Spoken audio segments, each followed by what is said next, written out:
칼빈주의는 하나님을 모독합니다. 창세기 2장 16절 17절 여호와 하나님이 그 사람에게 명하여 이르시되 동산 각종 나무의 열매는 내가 임의로 먹되 선악을 알게 하는 나무의 열매는 먹지 말라. 내가 먹는 날에는 반드시 죽으리라. 하나님이 조건을 거셨죠. 선악을 알게 하는 나무의 열매를 먹지 말라. 먹는 날에는 죽는다. 조건입니다. 이제 하나님과 칼빈주의 하나님을 제가 분리해서 말하겠습니다. 칼빈주의 하나님은 여기 아담 그리고 아담 안에 있는 모든 인류를 기만하는 속임의 신입니다. 칼빈주의 하나님은 인간을 속입니다. 방금 읽었던 말씀처럼 이 말씀 이전에 하나님께서 이미 영생을 줄 자와 영멸할 자를 결정해 놓으셨다라는 것이 칼빈주의 아닙니까? 결정하셨다면 하나님께서 이렇게 말씀하시면 속이는 겁니다. 타락은 이미 칼빈주의 하나님의 절대 주권으로 결정되어 있는 문제라면 이미 다 결정을 해놓고 아담에게 행위 언약을 지금 맺고 있는 겁니다. 네가 이렇게 하면 죽는다. 이게 말이 되느냐 하는 거예요. 칼빈주의 하나님은 전혀 그런 결정이 아무것도 없었던 것처럼 위장해서 아담에게 접근을 해서 지금 행위율법을 줍니다. 네가 이 율법을 지키면 영생을 내가 준다. 그러나 네가 이 법을 어긴다면 너에게 죽음을 줄 것이다. 이거는 기만 아닙니까? 사기입니다. 이건. 칼빈주의식으로 하면 하나님은 사기를 치고 있는 거예요. 다 결정해놓고 조건을 지금 건다는 것은 말이 되느냐? 인간도 이렇게 하면 사기꾼이 되는 겁니다. 사기꾼이 되는 겁니다. 이 칼빈주의 하나님은 얼마나 하나님 자신이 위선적이고 거짓된 행위로 인간을 속이고 기만하고 있는가. 하나님이 칼빈주의도 그렇게 말하죠. 공의롭다라고 말합니다. 진짜 공의로우신, 공의는 거짓이 없는 겁니다. 의로우신 겁니다. 정당하신 겁니다. 만약에 진정으로 공의로운 하나님이라면 칼빈주의 말대로 창세전에 하나님께서 인간을 짓기 전에 타락을 이미 결정을 해 놓으신 거 아닙니까? 그래서 영생과 영멸을 결정해 놨다면 지금 아담에게 와서 네가 선악을 알게 하는 나무 열매를 먹으면 네가 죽고 먹지 않으면 영생할 것이다 라는 그런 말씀을 해서는 안 된다. 공의롭다면 이렇게 말씀을 해야 됩니다. 얘야, 내가 이미 결정을 해놨으니 이거 먹고 타락해라. 이게 공입니다. 그쵸? 이게 공입니다. 이것이 정직한 겁니다. 이것이 정말 솔직한 고백입니다. 근데 칼빈주의 하나님은 타락을 하기로 결정을 시켜놓고 그 교행을 지금 철저히 숨기고 있는 거 아닙니까? 완전히 숨겨놓고 그리고 아주 주도 면밀하게 인간을 타락으로 빠뜨리게 만듭니다. 그런 다음에 타락한 인간에게는 그 책임을 인간에게 물어서 인간에게 하나님께서 영벌을 주시는 이것이야말로 하나님이 기만의 대명사죠. 이미 다 결정을 해놓고 위장한 채로 다가와서 그런 결정이 아예 없었던 것처럼 네가 이렇게 하면 이렇게 하고 저렇게 하면 내가 저렇게 한다라는 것을 해서 고의로 그것을 먹게 만들고 타락시켜 이미 결정된 영벌과 영멸을 적용시키는 것은 기만 아닙니까? 칼빈주의 하나님은 사기입니다. 그러므로 절대로 과격한 말이 아닙니다.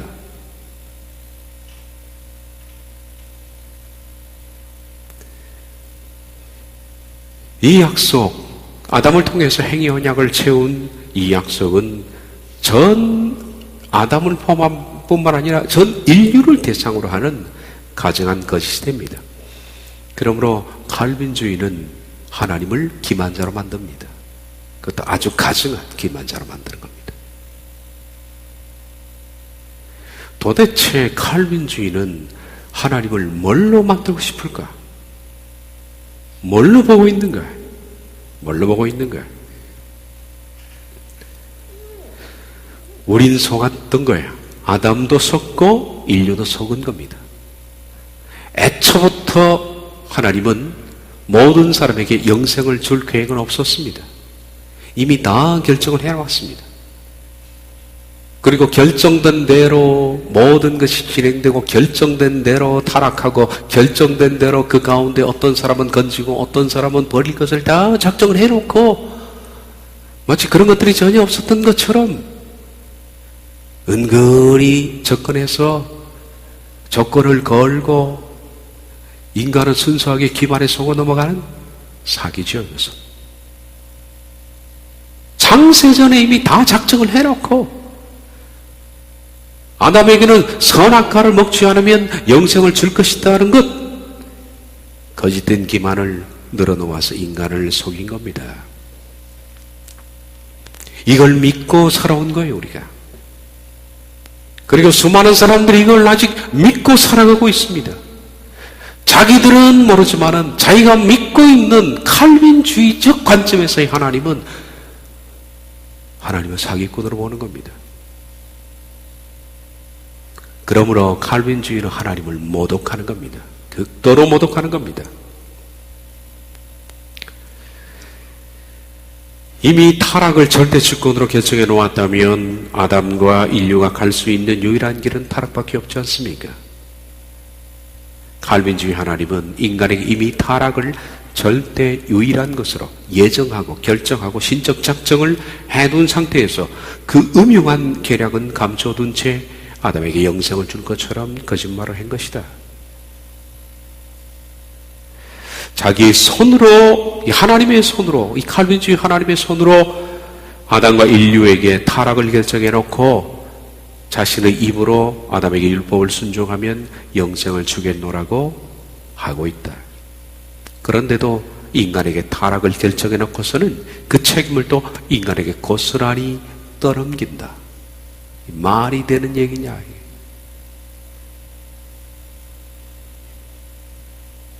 이게 논리상 말이 되는 얘기냐? 이런 것들을 믿어왔다니 저도 참 한심스럽다. 이런 것들을 최고의 신학이라고 생각하니 지금도 칼빈주의 목사들은 자기가 최고의 신학을 하고 있다고 생각하고 칼빈주의는 최고의 깊이 있는 신학이라고 생각합니다. 이걸 믿고 있다니, 이걸 아직도 진짜라고 믿고 있다니 정말 한심하기 짝이 없다. 이제. 칼빈주의 하나님은 얼마나 가증하고 철면피한 신인가요? 얼마나 거짓을 일삼는 신인가요? 이와 같이 칼빈주의 하나님이 제공하는 불가항력 주권의 무조건 선택, 궁극적 구원, 견인 이런 것들이 다 파렴치한 거짓말이다. 이런 것들에 지금 송환하고 있습니다. 이런 것들이 토대에서 사형제가 만들어진 것이고 사형제로 수많은 사람들이 구원을 받는 것 같지만은 복음의 빛을 받는 순간에 구원으로부터 완전히 벗어나게 되는 비참한 일을 오늘도 접습하고 있다. 만약에 칼빈주의 말대로 창세전에 하나님께서 모든 것을 결정해 놓았다. 천사의 수도 결정했다고 그렇지 않습니까? 타락할 자, 영멸할 자 결정해 놓고 그 봤죠? 하나의 수도 변경할 수 없다. 완전히 그 숫자까지도 결정해 놨다. 라고 한다면 지금부터 우리가 읽는 말씀도 하나님이 지금 거짓말하고 있는 겁니다. 왜? 지옥 갈 자, 천국 갈 자 다 결정을 해놓은 상태에서 이렇게 말하는 것은 거짓말입니다. 자, 이 말씀이 거짓말입니다. 볼까요? 로마서 6장 5절 8절 만일 우리가 그와 그의 죽으심과 같은 모양으로 연합한 자 되었으면 또한 그의 부활과 같은 모양으로 연합한 자도 되리라. 거짓입니다. 왜냐하면 다 어쨌든 영멸과 영생을 결정해 놓고 지금 하나님이 이렇게 말씀합니다. 예수님의 죽으신 것 같은 모양으로 너희가 죽을 수만 있다면 내가 너희를 부활시킬 것이다. 만일 우리가 그리스도와 함께 죽었으면 또한 그와 함께 살 줄을 믿노니. 다 거짓입니다. 다 결정을 해놨는데. 그렇잖아요. 다 결정을 해놓고서 지금 거짓말을 하고 있는 겁니다. 고전 15장 2절 너희가 만일 내가 전한 그 말을 굳게 지키고 헛되이 믿지 아니하였으면 조건이죠. 말씀을 굳게 지키고 헛되이 믿지 않는다면 이 조건만 지킨다면 그것으로 말미암아 구원을 받을 것이다. 거짓입니다. 왜? 다 결정을 해놓고 뭔 말을 하는 겁니까? 조건이라는 것은 애초에 없는 겁니다. 제가 전에 말씀드린 것처럼 큰 슈퍼마켓에서 개업기념으로 마티즈 한 대 넣고 상품 갖고 와서 언제 추첨해서 1등 뽑는다 다 결정해 놨습니다. 그거 천장만장 가져도 소용이 없습니다. 다 이미 내정을 해두었습니다. 그리고 거짓말을 합니다. 물건 사서 상품권에 이름 쓰면 추첨해서 뽑아준다고. 그것이 기만입니다. 하나님은 이런 식으로 하고 있다는 겁니다. 칼빈주의가. 골로새서 1장 22절 23절도 거짓입니다. 이 말씀도 거짓말이 됩니다.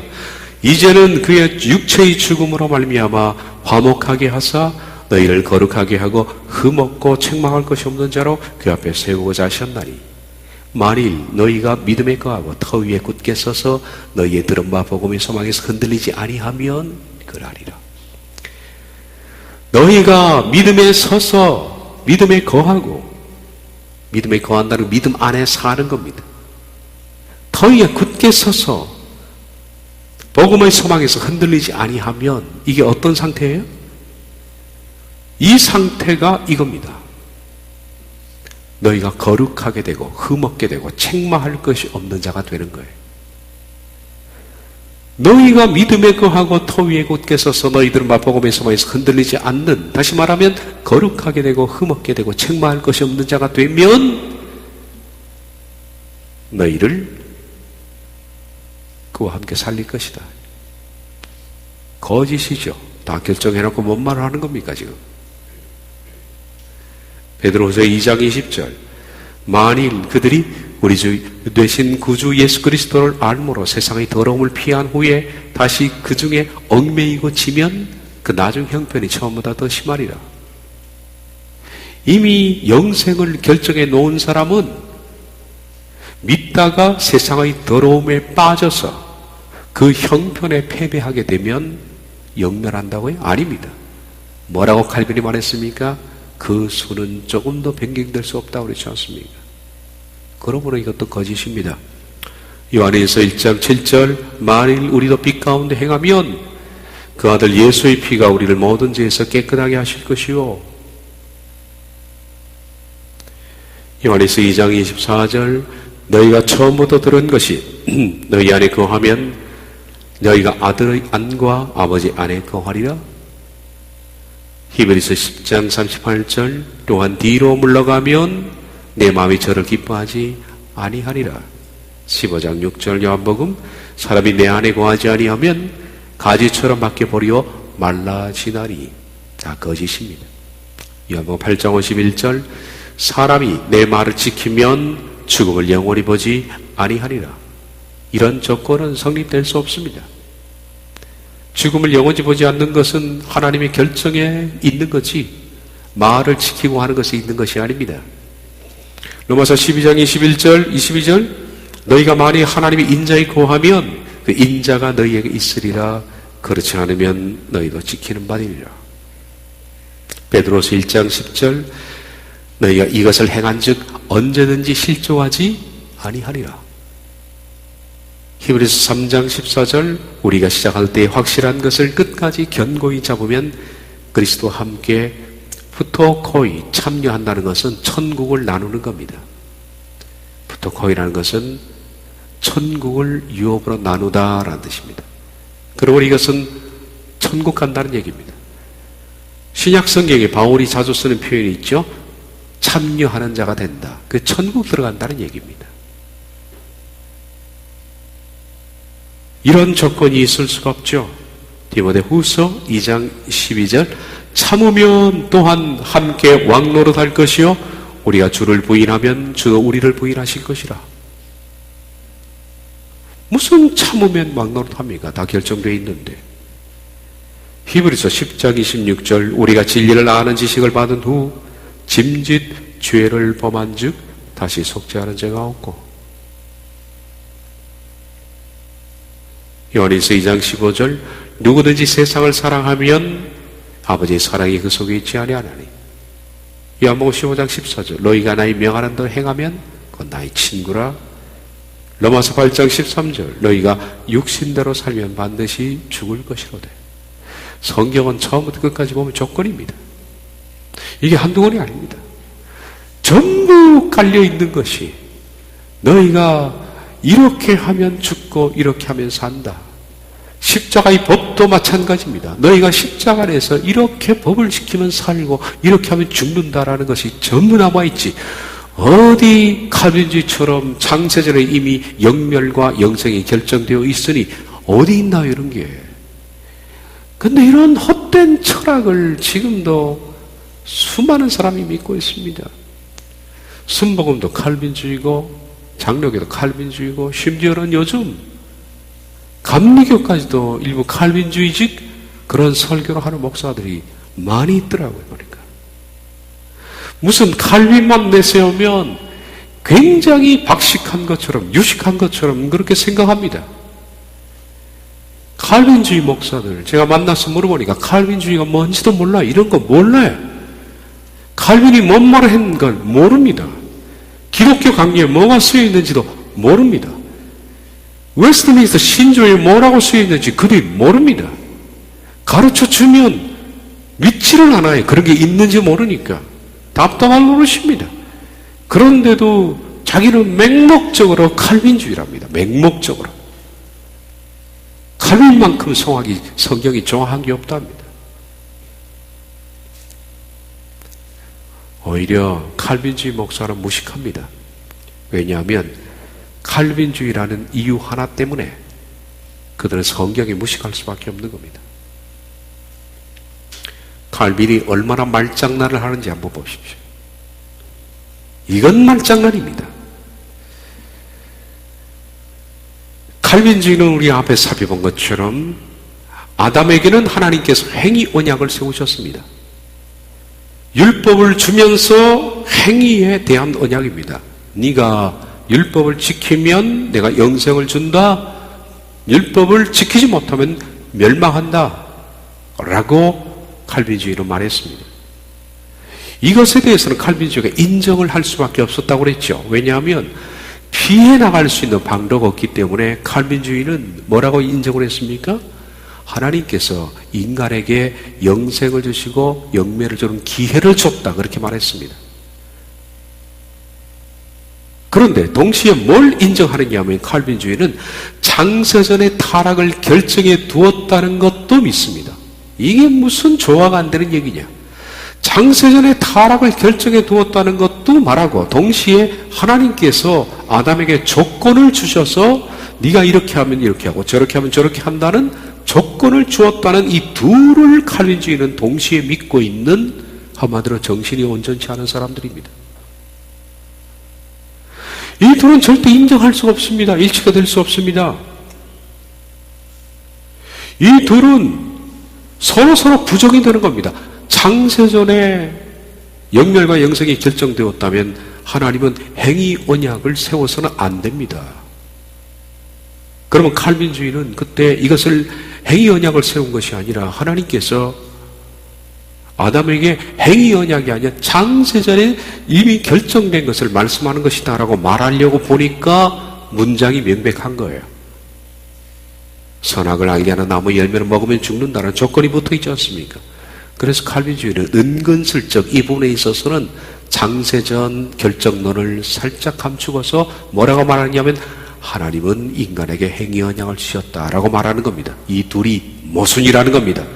서로가 서로를 부정하는 두 개의 허구의 구조의 문장을 아주 교묘하게 위장해서 그것을 붙여놓은 겁니다.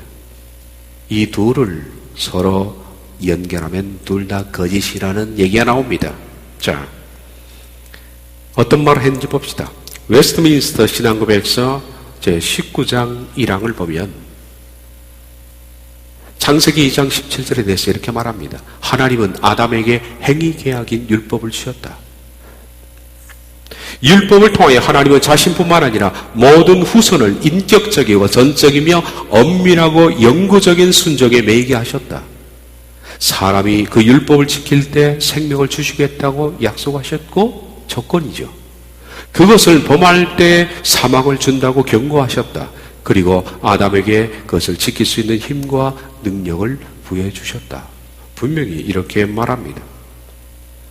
칼빈도 이렇게 말합니다. 창세기 2장 17절에 대해서 인간이 이것으로 하나님과 영원한 행복에 찾아 올라갈 수 있었다. 아담은 자기가 원하기만 했더라면, 이 문장을 잘 보십시오. 아담은 자기가 원하기만 했더라면 넘어지지 않을 수도 있었는데 그는 다만 자신의 의지로 넘어졌다. 그리고 죄를 범해서 그가 영멸에 처한 것을 아담의 책임이라고 칼빈이 분명히 말하고 있습니다. 그런데 칼빈은 기독교 강요에서 창세전에 대해서 이렇게 말하고 있습니다. 제3권 21장 제목입니다. 영원한 선택. 하나님께서는 이 선택에 의해 어떤 사람은 구원에, 어떤 사람은 멸망에 처하도록 예정하셨다. 이미 예정하셨다. 상권 21장 5절 경건한 사람으로 인정을 받고자 하는 자는 아무도 예정, 즉 하나님께서 어떤 사람은 생명의 소망을 가질 수 있도록 선택하시고 어떤 사람에게는 영원한 사망을 선고하는 그 예정을 부정하지 못한다. 상권 21장 7절 하나님께서는 그의 영원하고도 변할 수 없는 계획에 따라 구원으로 받아들이신 사람들과 멸망에 내어주실 사람들을 오래전에 확정하셨다. 분명히 이렇게 말씀하지 않습니까? 확정하셨다. 웨스트민스터 신조를 좀 보겠습니다. 3장 3절 하나님께서 자기의 영광을 위하여 사람들과 천사들 가운데서 얼마는 영원한 생명을 얻도록 예정하셨고 또 달리 얼마는 영원한 사망에 이르도록 예정하셨다. 3장 4절 이 천사들과 사람들에 대한 예정은 개별적으로 정확하게 또는 변동성 없게 계획되었다. 그러므로 그 수요는 확정되어 있어 가감할 수 없다. 창세전 예정에 대해서 이렇게 명확합니다. 하나님께서는 영생을 얻을 자와 사망에 이를 자를 천사의 수도 사람의 수도 정확하게 계획을 해두셔서 그 수는 변동이 안 된다라고 해놓고 딴 말 하는 거 보십시오. 여기서는 창세기 2장 17절을 주석할 때는 칼빈이 말합니다. 인간이 이것으로 하나님과 영원한 행복에 찾아 올라갈 수가 있었다. 인간이 할 수도 있었는데 아담은 자기가 원하기만 했더라면 넘어지지 않을 수도 있었는데 자신의 의지로 넘어졌다. 지금 이 둘을 조합해보면 한마디로 사기라는 게 나옵니다. 사기죠? 사기입니다, 여러분. 사기인지 모르겠습니까?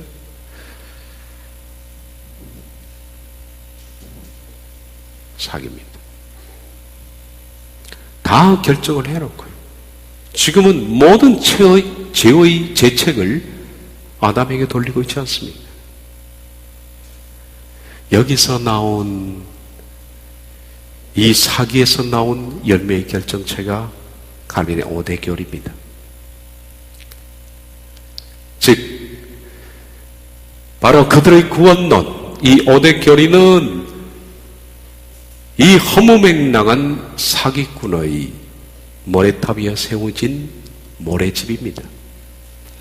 왜 이런 교리가 지금도 정통적인 교리로 아직까지 받아들이고 있고 한국의 60% 이상의 사람들이 여기에 단단히 미혹돼서 들으려고도 하지 않는 거예요.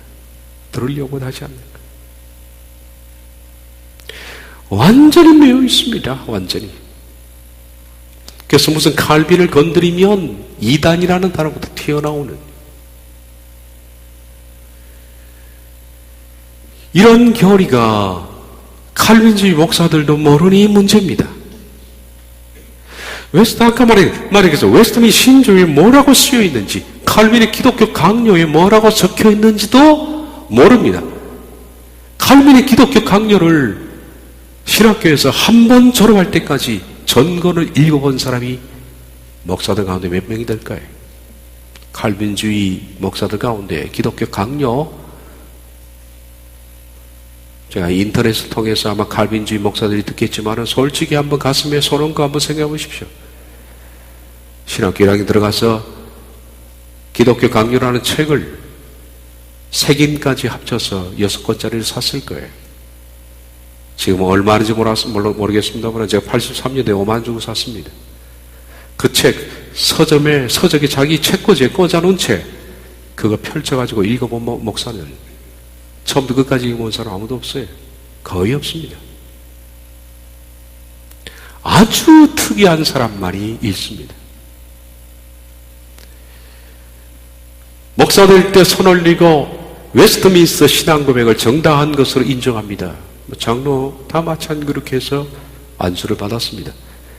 그렇게 손 올리고 선서했던 웨스트민스터 신앙 고백서 읽어본 목사 있으면 나와보라고 그러십시오. 읽어보지를 않습니다. 그러니 칼빈의 주석에, 칼빈의 기독교 강요에, 웨스트민스터 신앙 고백에 뭐라고 쓰여 있는지를 모르고 자기는 칼빈주의 신학교를 다녔다는 이유 하나로 나는 칼빈주의자야. 딱 하나.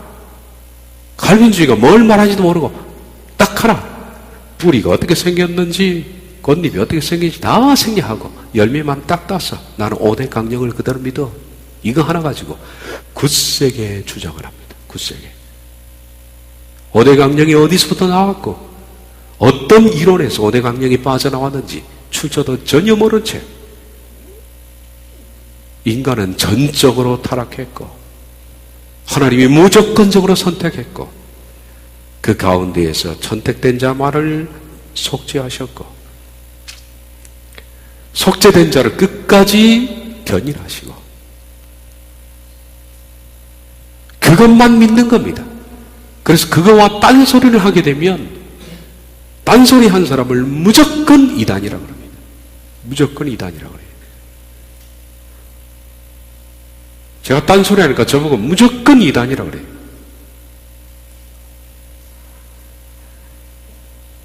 뭐가 이단입니까? 어디에 근거해서 그럽니까? 칼빈주의 교리에 그렇다. 칼빈주의 교리가 뭡니까? 그걸 기억하는 목사가 어디 있어? 그래서 우린 그냥 신학교에서 무조건 다 배웠잖아. 우리가 넘이가. 그래. 우린 다 칼빈주의 토대에서 뭘 배우셨는데요? 그 칼빈이 어떻게 말했는지 아십니까? 웨스트민스터 신앙고백에서 이렇게 적혀 있습니다. 그런 게 어딨어, 그런 게. 펼쳐서 여기 있지 않습니까? 글쎄, 이게 왜 여기 있지? 제가 직접 한 얘기를 그대로 옮기는 겁니다. 이런 게 있었어? 네. 이런 게 있었어. 자기들도 펼쳐서 보여주면 깜짝 놀랍니다. 창세전의 결정론에 대해서 얘기를 해주면 깜짝 놀라. 이런 게 있었어요. 이거 봤어야지. 그러니까 제가 칼빈주의와 얘기를 하면 칼빈주의가 뭐를 말하는지 그것부터 교육을 한 뒤에 그걸 또 공략을 해야 되니까 아주 머리가 복잡하고 힘이 듭니다. 피곤하기 짝이 없습니다. 칼빈주의 가짜예요, 가짜. 속임수입니다. 칼빈은 지금 말장난하고 있습니다. 칼빈도 어떤 난제에 부닥치면 창세기 2장 17절처럼 말이야. 난제에 부닥치면 항상 하는 말이 이 말입니다. 칼빈의 기독교 강요 제1관 1장 15항 8절에 이와같이 나와 있습니다. 하나님의 은밀한 예정의 문제를 여기서 소개하는 것은 적절치 못하다. 그리고 살짝 피해 나갑니다. 이런 표현들이 칼빈은 자주 쓰고 있는데 난제를 만날 때마다 그렇게 말합니다. 여기서 소개하는 것이 적절치 못하다. 그러면 다음에 다시 소개하는 데가 있는가? 제가 눈을 뜨고 찾아보니까 다음에 소개하는 데는 없어요. 피해 나가는 방법이 이겁니다. 머리가 아프니까. 이거는 교활한 미봉책입니다. 교활한 미봉책이에요. 저도 빠져있을 때는 몰랐죠. 빠져있을 때는. 밖에 나와보니까 보이는 거예요. 밖에 나와요. 그럼 범죄의 책임자는 누군가? 칼빈은 범죄의 책임자를 인간이라고 그럽니다. 존 칼빈의 말입니다. 범죄의 책임은 인간이 전적으로 질 수밖에 없다. 왜 인간이 져야 합니까? 하나님이 다 정해놨다는데. 이게 말이 되는 얘기냐? 도대체 뭘 믿는 거냐 이게? 칼빈은 이 말을 해놓고도 자기가 겸연쩍었는지 다음과 같이 말을 덧붙였습니다. 어떻게 하셔서 그 죄를 범했던 우리의 첫 조상에게 전적으로 그 죄책을 돌리셔 있으셨을까? 여기에 대해서는 하나님 자신 외에는 아무도 이 엄청난 신비를 이해하는 사람이 없다는 사실을 분명히 알도록 해두자. 이게 무슨 신비야? 이게 신비야. 엄청난 신비래요. 칼빈이 말하는 여기에 대해서는 하나님 외에는 아무도 모르는 엄청난 신비가 있다는 것을 알아둬야 된다.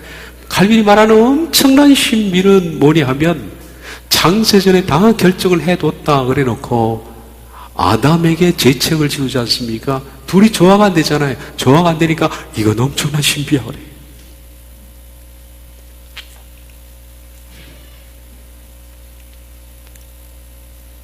이게 신비입니까? 사기지. 이게 신비냐고요, 어디? 허구입니다, 허구. 가짜예요. 말이 안 되니까 신비라고 해요. 그러니까 단순한 사람들은 엄청난 신비라고 그러니까 이 속에 엄청난 비밀이 있는 것 같고 감히 자신이 이건 도대체 해석이 안 되는 해석해서로 안 되는 비밀이 있는 것처럼 그렇게 생각하게 만든다.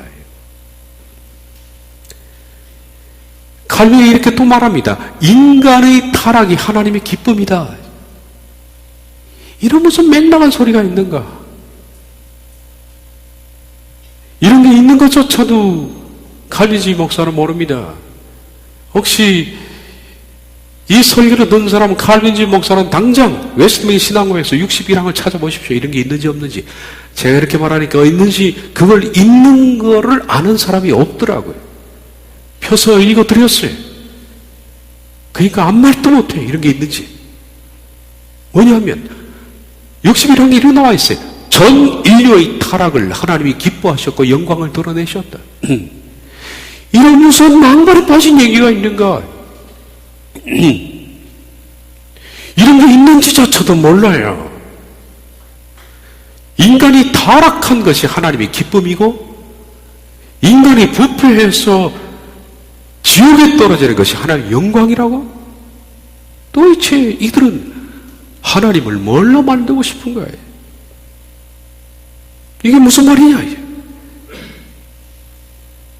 하나님은 타락한 인간을 보면서 겉으로는 성경에 몹시 진노하신 것처럼 진노하시고 실망하신 것처럼 하면서 그 책임을 물어서 네가 이것을 먹었기 때문에 너는 사망에 처한다 라고 명령했지만은 뒤돌아서서는 하나님이 웃고 있는 거예요. 왜? 내 뜻이 성취됐다. 이미 결정된 대로 니들이 가는구나. 고마워. 그리고 웃고 있는 하나님으로. 자기 와이프가 죽었는데 뒤돌아서서 웃고 있는 거와 똑같은 거지. 이런 하나님은 도대체 무슨 하나님이냐? 무슨 하나님이 인간의 타락을 기뻐하셨고 영광을 돌렸다고 이게 제가 선수하고 목사가 된 웨스트민스터 신조입니다. 장로님도 회개하셔야 돼요. 선동했으니까. 제가 시켰습니다만 둘 다 회개해야 돼요.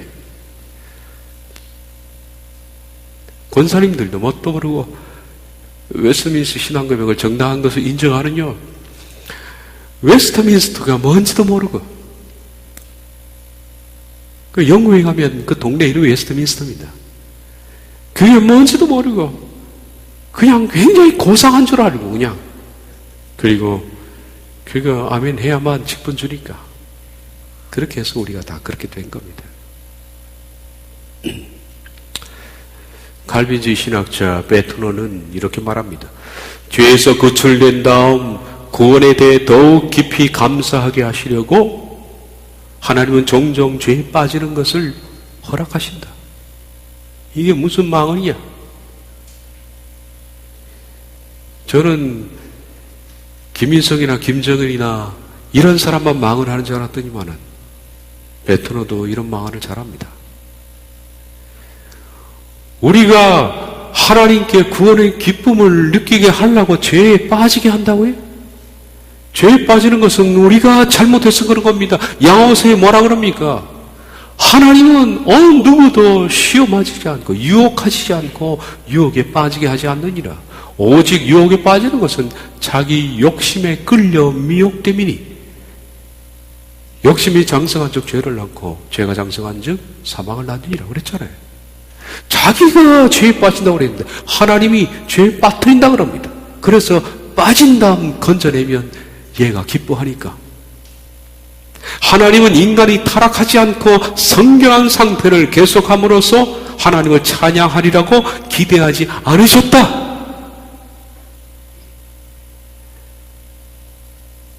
이런 망언이 없어요.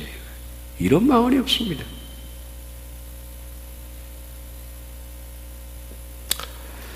칼빈주의 하나님은 구원받은 성도들에게 자신의 구원의 은혜를 더욱 감사하게 하려고 죄에 빠지도록 계획했고, 죄 가운데에서 올리는 영광을 받는다는 악마적 가르침을 가르치고 있다. 이건 악마의 가르침입니다.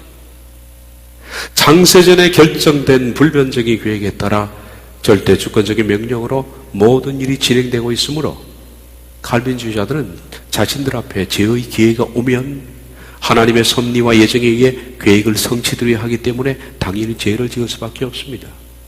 하나님이 우리를 죄에 빠뜨리고 죄에 빠진 다음에 하나님이 건져내면 하나님의 영광을 받으실 것을 하나님이 기뻐하시기 때문에 우리들은 언제든지 죄의 유혹이 오면 적극적으로 하나님의 영광을 위해서 빠져야 할 것이고 죄를 지어야 할 것이고, 그 죄 가운데 우린 진노를 사야 되며 그 다음에 하나님이 건져내면 하나님의 영광을 더욱 돌릴 수 있으니까 앞으로 죄의 기회가 오면 절대로 놓치지 말고 죄 가운데 빠지기를 축원합니다.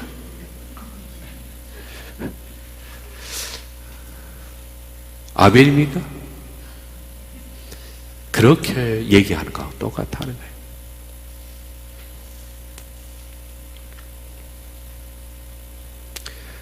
조시는 분이 없는 것 같습니다. 제가 언젠가는 이런 얘기를 하니까 이런 비슷한 얘기인데 어떤 좋은 분이 혼자 아멘 그러더라고요. 네.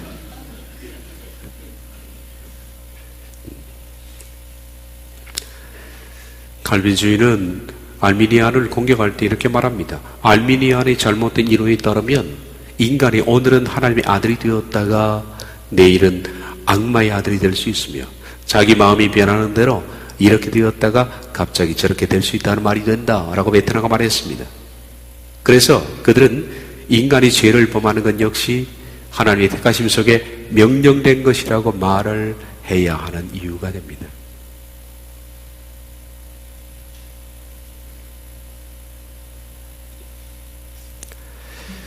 칼빈주의원의 교리는 이처럼 허구 위에 세워진 꽃입니다. 허구는 언제까지나 허구입니다.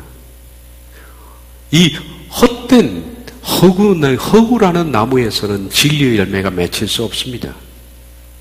진리의 열매는 가짜에서 맺힐 수가 없어요. 가짜에서는 절대 진리의 열매가 맺힐 수 없습니다. 그러므로 칼빈주의 사상 체계가 허구이기 때문에 저는 그 교리에 입각해서 서 있는 사람들은 그 교리를 믿는 테두리 안에서는 죽을 수밖에 없다고 생각합니다. 죽을 수밖에 없습니다. 왜냐하면 그들이 신앙하는 것은 허구이기 때문에. 칼빈주의는 교리상 구원이 없습니다. 교리상 구원이 없다는 겁니다.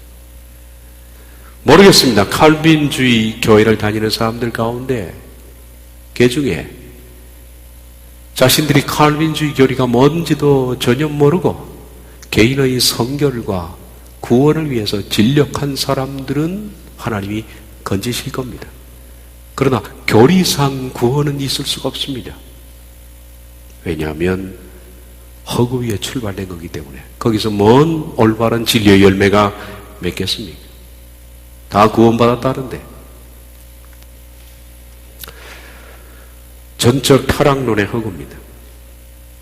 칼빈주의 5대 교회에서 말하는 전적 타락론의 배경은 허구적인 구조와 주장이 도사리고 있는지 우리 냉정히 알아야 합니다. 칼빈주의가 주장하는 두 가지 타락론, 즉 아담 책임론, 그리고 하나님의 타락 결정론이라는 타락론에서는 이미 이 둘은 서로 공존할 수 없지 않습니까? 아담 책임론은 있을 수 없습니다. 칼빈주의는 하나님의 타락 결정론밖에 없어요. 근데 칼빈주의는 성경이 해석이 안 되니까 창세기 2장 17절이 하나님 타락 결정론과 더불어서 아담 책임론을 함께 묶고 있습니다. 이 둘은 공존할 수 없는데 칼빈주의는 둘이 공존을 시킵니다. 뭘로 공존시킨다고요? 이 엄청난 신비는 지금 여기서 말로 할 수 없다라고 말장난을 하면서 돌려버리면서 피해버립니다. 그럼 전적 타락은 누가 계획했는가? 전적 타락은 창세전에 칼빈주의 하나님이 하나님의 계획에 따라서 절대 주권으로 결정했다는 겁니다. 이것은 칼빈주의의 절대 예정론, 절대 예정론의 타락전 예정설 혹은 개인 예정론입니다. 이것을 증명하기 위해서는 반드시 필요한 전제입니다. 하나님이 창세전에 이미 계획을 하셨고 계획된 대로 적용하신다라는 겁니다. 웨스트민스터 신앙고백서 5장 4절, 그의 섭리는 아담의 타락과 천사들의 모든 죄까지도 포함된다라고 못 받고 있지 않습니까? 칼빈주의에서 전적 타락은 전적으로 칼빈주의 하나님에 의해서 설계되고 주도되고 시행된 겁니다. 모두가 다 하나님이에요. 그러므로 아담 책임론은 있을 수 없습니다. 칼빈주의 하나님이 설계하고 계획하고 주도했는데 어떻게 아담에게 책임을 묻는다는 겁니까? 칼빈주의 타락론은 여기서부터 시작됩니다. 근데 아담 책임론을 칼빈주의가 들고 나온 건 해석이 안 되는 성경 구절 때문에 그랬다고 그랬습니다. 이 모든 책임론은 칼빈주의 하나님입니다. 그러면서도 칼빈주의는 동시에 이상한 주장을 하나 펴놓는데 그건 뭐냐면 하나님은 죄와 무관하다라고 주장을 합니다. 하나님은 죄와 무관하다. 아니, 인간을 타락하게 계획을 하고 주도하고 타락하도록 만들었다면 그건 하나님이 죄와 어떻게 무관할 수 있습니까? 자, 여러분들이 범죄에 빠지도록 누가 유혹을 했습니다. 꼬시고 철저히 계획을 했어요. 이 사람을 범죄에 빠뜨리기 위해서 그동안에 나에 대해서 모든 정보와 모든 계획을 나서서 주도 면밀하게 접근해서 나로 하여금 죄를 빠뜨리게 만들었어요. 그러면 죄에 빠지게 만든 그 사람이 죄와 무관한 사람입니까? 아니면 죄를 지은 사람보다 더 악한 사람입니까? 더 악한 사람이죠. 칼빈주의 하나님은 인간으로 하여금 죄를 짓게 만들었다 해놓고 하나님은 죄와 무관하다 이렇게 또 말합니다. 이런 참담된 주장을 몇 가지 살펴보겠습니다. 칼빈주의자 강정진이라는 분입니다. 인간이 받은 저주에 대해서 스스로가 책임이 있다 할지라도 타락 그 자체는 하나님에 의해 명령된 것임에 틀림없는 것이다. 이게 무슨 망발입니까? 말이 안 맞죠? 타락은 하나님에 의해서 명령된 것인데 인간은 스스로 책임이 있다 그럽니다. 이해가 됩니까? 지금 눈 뜨고 주무시나? 너무 조용하시니까. 왜냐하면 제가 눈 뜨고 잘 자거든요. 이거 저는 것도 기술이. 설마 제 기술을 전수받은 건 아니겠죠? 여러분, 이게 말이 된다고 생각합니까? 아니죠. 예, 말이 안 맞죠. 타락은 하나님께 명령된 것이며 틀림없다고 그랬는데 스스로 책임이 있대요. 아마 이분한테 물으면 그럴 거예요. 이 엄청난 신비는 여기서 말할 수가 없다 그럴 겁니다. 그러면 그게 깊은 신비가 있나 보다. 한 번만 더 물으면 무식할 것 같은, 예? 완전히 무식할 것 같은, 그래서 말을 못하는 이런 꼴이 됩니다. 칼빈의 기독교 강요 제3권 23장 5절입니다. 주께서는 멸망으로 갈 줄을 분명히 미리 아신 자들을 창조하셨다. 주께서 그렇게 하시고자 했기 때문에 그렇게 된 것이다. 그런데 어떻게 책임을 묻습니까? 예. 강정진 아까 봤던 그분입니다. 인간 타락의 궁극적 원인이 자신의 내부에 있다는 것을 반대한다. 인간은 자신의 자유의지에 의해서 타락한 것이 아니다. 다시 말하면 하나님이 타락시켜서 타락했다는 겁니다. 그렇죠? 인간은 자기 자유의지에서 타락한 것이 아니라 하나님의 창조의 계획에 의해서 타락했다, 그렇게 말합니다. 총신의 조직신학은 이분이 다 해놓은 겁니다. 이분 얘기를 꺼내면 총신 출신은 거품을 물고 저를 잡아 죽이려고 그럴 겁니다. 총신에 추앙받는 박형룡 교수예요. 한국기독교 교육연구문화원에 나와 있는 박형룡 박사의 조직신학 432페이지. 하나님의 섭리가 죄를 허용하려는 그의 작정의 실행을 포함한다는 것은 예상할 것이 없다. 이제. 다시 말하면 이 말이 어렵지만 쉽게 말하면 죄를 짓도록 한 것은 하나님의 섭리다. 섭리다. 제가 입학했을 때는 이분은 이미 돌아가셨습니다. 자꾸 안 돼요. 제가 입학하기 몇 년 전에 돌아가셨어요. 그때 한국의 신학계의 별이 치다 그래가지고 난리가 났죠. 이분의 아들이 지금 교수인데.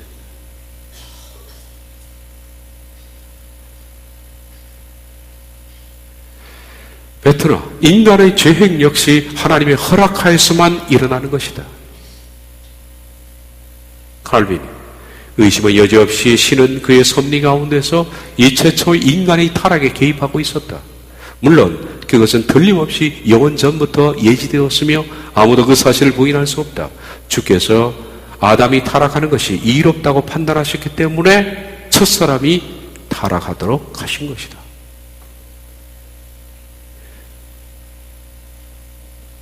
거든 클락, 하나님이 어떤 의미에서는 죄의 원인자이시라는 것을 인정해야 된다. 죄를 짓게 만든 것이다. 그런데 어떻게 하나님이 죄와 관련 없다고 말합니까? 이건 성경에 반대되는 겁니다. 하나님은 결코 악에게 시험을 받지 않고 또 악을 행하지도 않는다. 이런 성경을 전면적으로 부인하는 거예요. 이들이 믿는 하나님은 성경의 하나님이 아닙니다. 그들이 만든 하나님입니다. 더 이상 우린 이런 신성모독의 소리를 들을 필요가 없습니다. 성경을 따르겠느냐, 종교 망나니 칼빈을 따르겠는가?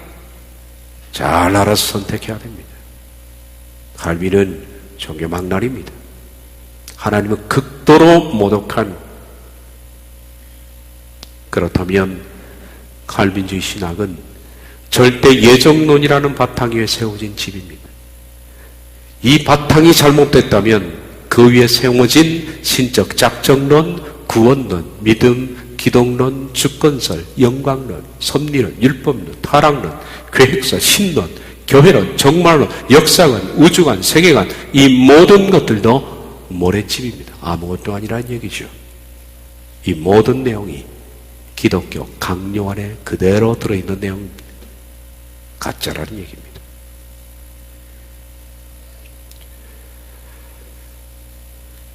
여기까지 하겠습니다. 기도하겠습니다.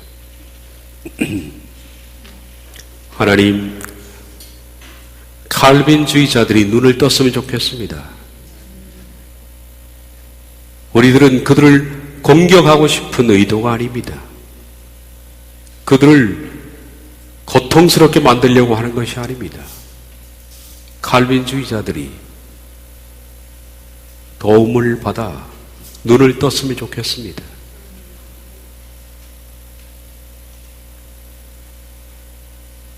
그들이 믿고 있는 그 하나님이 성경의 하나님이 아니라는 사실을 발견했으면 좋겠습니다. 주님, 이들도 눈을 뜰 수 있도록 자비로우신 성령님, 동일한 은혜를 베풀어 주시옵소서.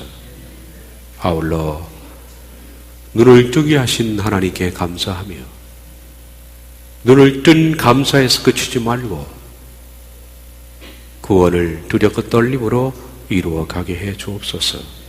예수님의 이름으로 기도하옵나이다.